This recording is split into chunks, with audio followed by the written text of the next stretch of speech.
ಲಕ್ಷ್ಮೇಶ್ವರದಲ್ಲಿ ದೂದ್ ಪೀರಾಮ್ ರವರ ಉರುಸ್ ಮಹೋತ್ಸವ ಭಕ್ತರಲ್ಲಿ ಹರ್ಷೋಲ್ಲಾಸ.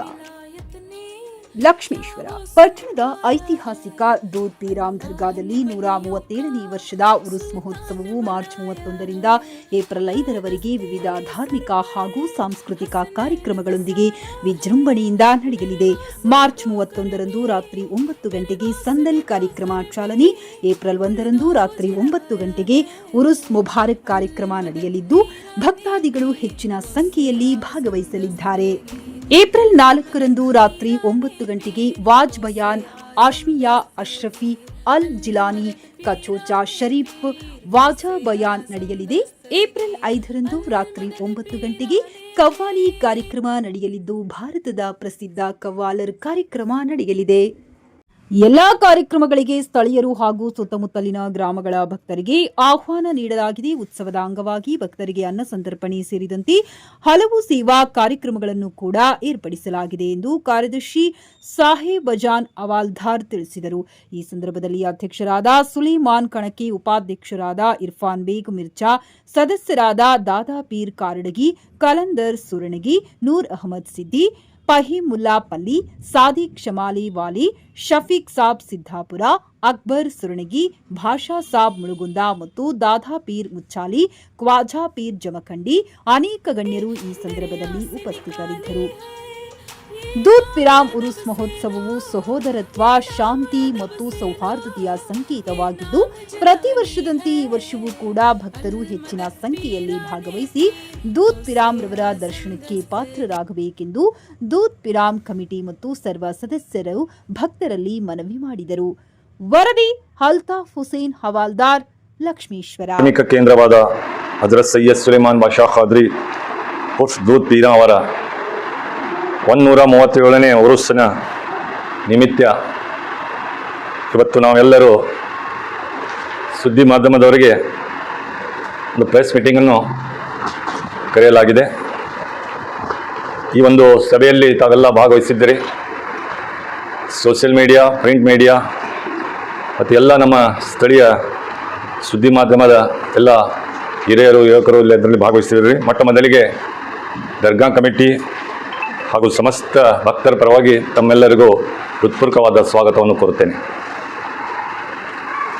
ಈಗ ಮುಂದಿನದಾಗಿ 137ನೇ ಈ ಒಂದು ಕಾರ್ಯಕ್ರಮದ ಬಗ್ಗೆ ಕಮಿಟಿ ಹಮ್ಮಿಕೊಂಡಿರುವಂಥ ಕಾರ್ಯಕ್ರಮಗಳು ಮತ್ತು ಇಲ್ಲಿಯ ವ್ಯವಸ್ಥೆ ಹಾಗೂ ಬಂದಂಥ ಭಕ್ತಾದಿಗಳಿಗೆ ಎಲ್ಲ ರೀತಿಯಿಂದ ಅನುಕೂಲಕರ ಕಾರ್ಯಕ್ರಮವನ್ನು ಹಮ್ಮಿಕೊಂಡಿದ್ದು ತಮ್ಮ ಸುದ್ದಿ ಮಾಧ್ಯಮ ಮುಖಾಂತರ ಈ ಕಾರ್ಯಕ್ರಮ ಯಶಸ್ವಿಗೆ ಎಲ್ಲ ಭಕ್ತರಿಗೆ ಆಹ್ವಾನ ನೀಡುವ ಮೂಲಕ ಹಾಗೂ ಭಕ್ತರಿಗೆ ಹಮ್ಮಿಕೊಂಡಿರುವಂಥ ಎಲ್ಲ ಕಾರ್ಯಕ್ರಮದ ಬಗ್ಗೆ ತಮ್ಮ ಸುದ್ದಿ ಮಾಧ್ಯಮದಲ್ಲಿ ಕಮಿಟಿ ಪರವಾಗಿ ಇವತ್ತು ತಮ್ಮ ಮುಂದೆ ಹೇಳಲಿಕ್ಕೆ ಇಚ್ಛಪಡುತ್ತೇವೆ. ಮೊದಲನೇದಾಗಿ ಇದು 137ನೇ ಉರುಸು. ಪ್ರತಿ ವರ್ಷದಂತೆ ಈ ವರ್ಷವೂ ಕೂಡ ಬಹಳ ವಿಜೃಂಭಣೆಯಿಂದ ಜರುಗುವಂಥ ಈ ಒಂದು ಭಾವೈಕ್ಯತೆಯ ಕೇಂದ್ರವಾದ ಉರುಸಿನ ನಿಮಿತ್ತ ನಾವು ಈ ಬಾರಿ 4 ದಿವಸವನ್ನು ಕಾರ್ಯಕ್ರಮವನ್ನು ಹಮ್ಮಿಕೊಂಡಿದ್ದೇವೆ. ಮೊದಲನೇ ದಿವಸ 31/3/2026ರಂದು ಮಂಗಳವಾರ ದಿವಸ ಗಂಧದ ಕಾರ್ಯಕ್ರಮ ಇರ್ತದೆ. ಅದರಲ್ಲಿ ಎಲ್ಲ ಭಕ್ತಾದಿಗಳು ಹಾಗೂ ಧರ್ಮಗುರುಗಳು ಹಾಗೂ ನಮ್ಮ ಕಮಿಟಿಯ ಹಾಗೂ ಊರಿನ ಪ್ರಮುಖರು ಎಲ್ಲರೂ ಸೇರಿ ಒಂದು ಪ್ರಮುಖ ಬೀದಿಯಲ್ಲಿ ಮೆರವಣಿಗೆ ಮೂಲಕ ಹಾದರ್ ಭಾಷಾ ಅಂದರೆ ನಮ್ಮ ಸರ್ಕಾರಿ ದವಾಖಾನೆ ಹತ್ರ ಇರುವಂಥ ಒಂದು ದರ್ಗಾಕ್ಕೆ ಹೋಗಿ ಅಲ್ಲೇ ದರ್ಶನ ಮಾಡ್ಕೊಂಡು ಬಂದು ಮರಳಿ ನಾವು ಮತ್ತಿಲ್ಲಿ ದರ್ಗಾಕ್ಕೆ ಬಂದು ಅಂದು ರಾತ್ರಿ 1 ಅಥವಾ 2 ಗಂಟೆವರೆಗೂ ನಾವು ಒಂದು ಗಂಧದ ಕಾರ್ಯಕ್ರಮವನ್ನು ಅವತ್ತು ನೆರವೇರಿಸ್ತೇವೆ. ಅದೇ ರೀತಿ ಮರನೇ ದಿವಸ ಅಂದರೆ 1/4/2026 ಬುಧವಾರ ದಿವಸ ಉರುಸಿನ ಕಾರ್ಯಕ್ರಮ.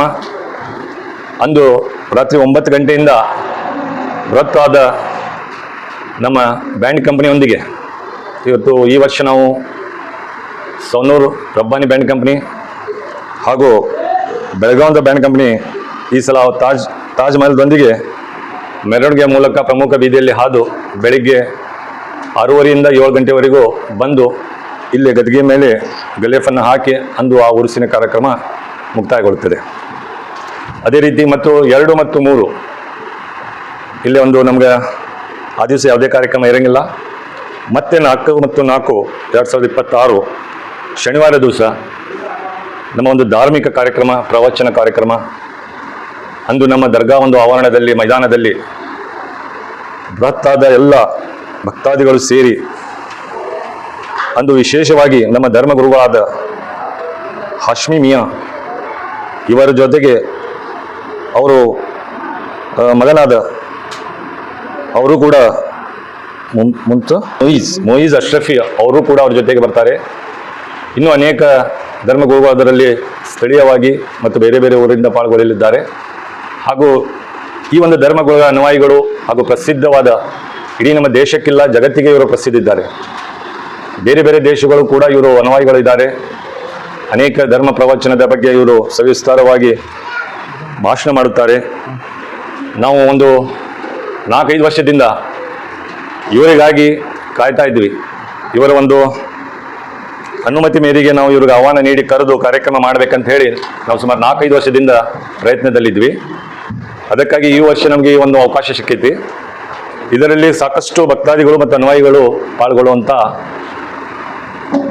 ಪಾಲ್ಗೊಳ್ಳಬಹುದಂತ ನಮ್ಮ ನಿರೀಕ್ಷೆ ಇದೆ.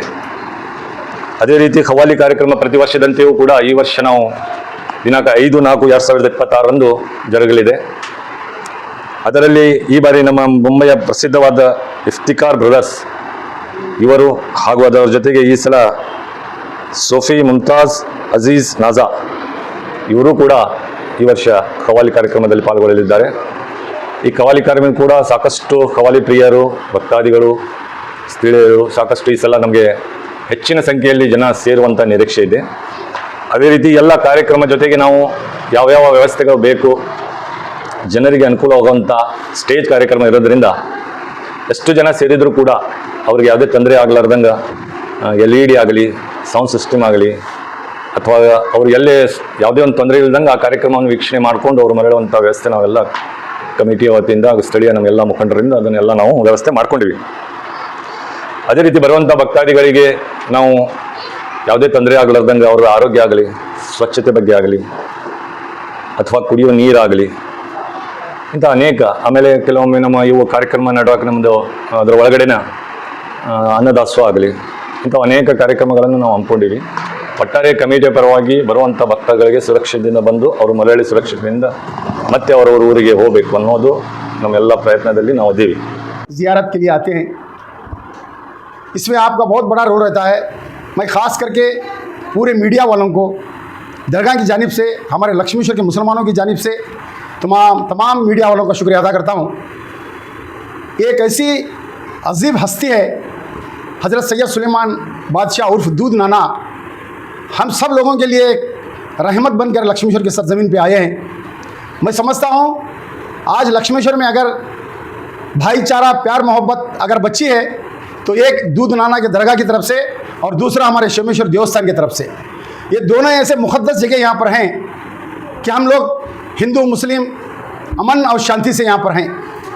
तो इस मुबारक मौके पर मैं तमाम आने वाले ज़ियारत करने वालों को ख़ास करके ये बताना ज़रूरी समझता हूँ कि हमारे अभी सेक्रेटरी साहब ने अभी पूरे तफसील से यहाँ के जो प्रोग्राम्स होते हैं उन्होंने आपको सब समझा दिए हैं. बिलखुसूस यहाँ पर आने वाले लोगों के लिए दरगाह की जानिब से, दरगाह कमेटी वालों की जानिब से यहाँ भरपूर इंतज़ाम रहता है. किसी को किसी भी तरह की तकलीफ़ ना हो, इसका इंतज़ाम पूरे कमेटी वालों ने कर लिए होते हैं. यहाँ पर पानी का इंतज़ाम, सफाई का इंतज़ाम, यहाँ डिपार्टमेंट, पुलिस डिपार्टमेंट वाले अपना काम बखूबी अपनी जिम्मेदारी समझकर ये काम करते हैं. तो हम लोगों की ये भी जिम्मेदारी होती है कि लक्ष्मेश्वर के सरजमीन पर जितने यहाँ पर अवाम है, हम सब मिलकर एक वॉलंटियर का काम करेंगे.